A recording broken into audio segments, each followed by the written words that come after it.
नहीं आना मना करी चुके दा मैं शायद मैं उन्हें मैसेज भी भेजी ओड़े दा हा लेकिन पॉसिबिलिटी बनी ते आई है ते गड्डी च कुतै इक कविता कोई पेदी ही हालांकि मेरी मूल नहीं है अनुवाद रेडियो आस्तै हुंदे ने उत्थे कीती दी उसदे आस्तै बोर्ड ते बापू बापूओं दा चेता आने पर उभरी आउंदा है मेरे ख्यालें च ग्रां दी इक नुकरा लू ने कलमाए दा बोड़ी दा बूटा कड़कदी फूकी टकाने वाली अखड़ धुप्पा गी भी सहज ठंडे सवाएं बड़ी खामोशी कन्नै गले लाई लेंदा है वो बोड़ी दा बूटा जियां साड़ी शरारतें ते गलतियां गी सुखने भरोची छाती च समोई लैंदे ने बापू होर मौज मस्ती करदी चंचल चिड़ियें गी दपैरी दी कड़कदी धुप्प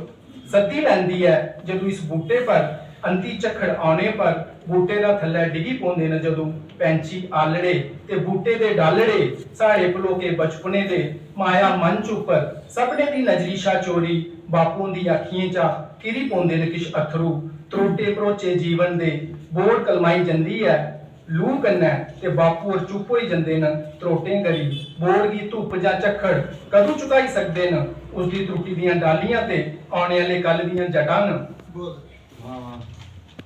भला अनसम त्रोटें करी त्रुटी जांगन बापू होर भी उंदी अखी दे अथरू ते साढ़े चमकदे जीवन च भ्यागा दी त्रेलू दियां बूंदां न बापू होर सिरजन दी बोड़ त्रोटें शा मौन खामोश उमर दे निक्के हिरख दा भंडार न बापू होर जीवन दी राह पर थक्के मन दे जातरुएं आस्तै सुगम सुखद संगीत न बापू दा चेता आने पर भरी आंदा है ख्यालें च उभरी आंदा है ख्यालें च ग्रां दी इक नुकरा